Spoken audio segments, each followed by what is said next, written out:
السلام عليكم ورحمة الله وبركاته. ازيكم عاملين ايه؟ يا رب تكونوا بخير. هعمل معاكم الليمون المخلل بالعصفر. معايا كيلو ليمون، معايا عصفر، 3 معالق ملح، معايا حبة البركة.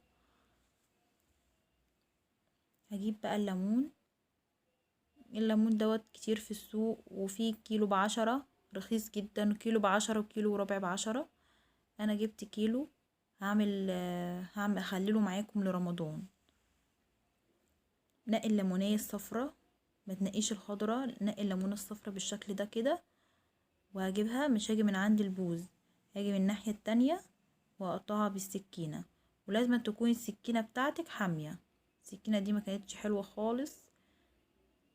هجيب سكينة بقى تانية وهشق الليمونة، هعملها زي علامة زائد بالظبط. جبت سكينة حامية وهشق معاكم الليمونة زي علامة زائد بالشكل ده. شق الليمونة لغاية الاخر، بس ما تفصلهاش عن بعضها.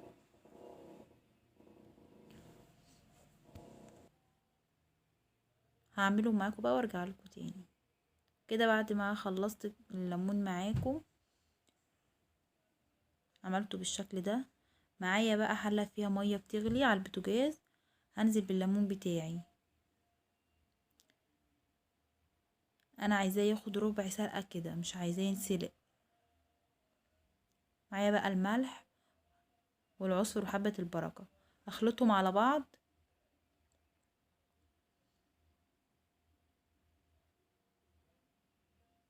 اخلطهم على بعض عشان ايه؟ نحشي الليمون.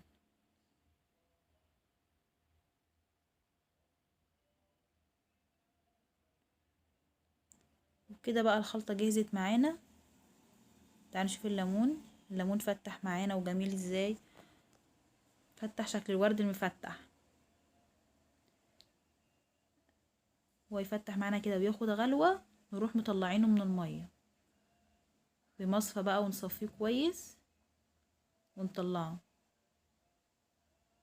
مية الليمون دي مش هنرميها، ده هي الاساس. المية دي اللي احنا هنخلل بيها، هنسيبها تبرد خالص. كده الليمون بتاعنا اهوت هنسيبه يبرد.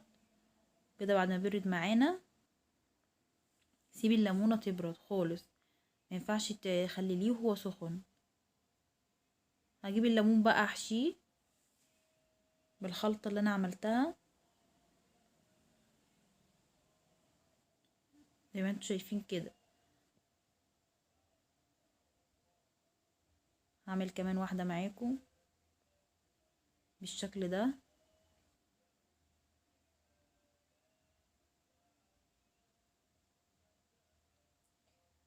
هحشي بقى الكمية كلها بنفس الطريقة.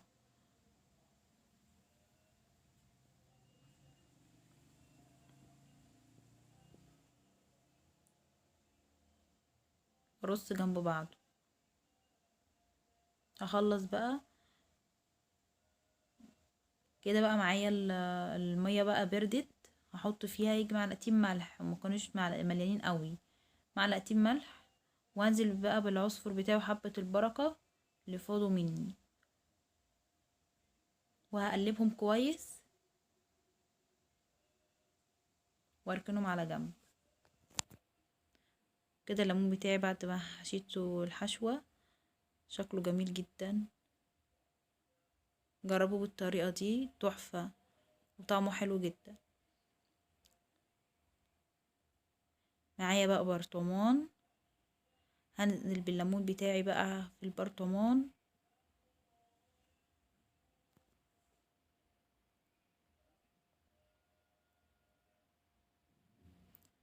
كده حطيت الليمون بتاعي في البرطمان، هنزل عليه بالخلطة بتاعتي، بالمية اللي انا عملتها بالخلطة.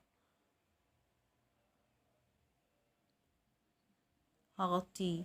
لازم اغطيه بالمية زي ما انتوا شايفين كده. وهنزل بقى على وش الليمون بشوية زيت، معلقتين زيت. وبكده بقى الليمون بتاعي خلص وجهز. نفتحه بقى على رمضان ان شاء الله. جميل وطعمه حلو وبقى ريحته تحفة. جربوا الطريقة دي، مش هتندموا بصراحة. زي ما انتوا شايفينه كده. متنسونيش بقى بلايك حلو منكم كده، والسلام عليكم ورحمة الله.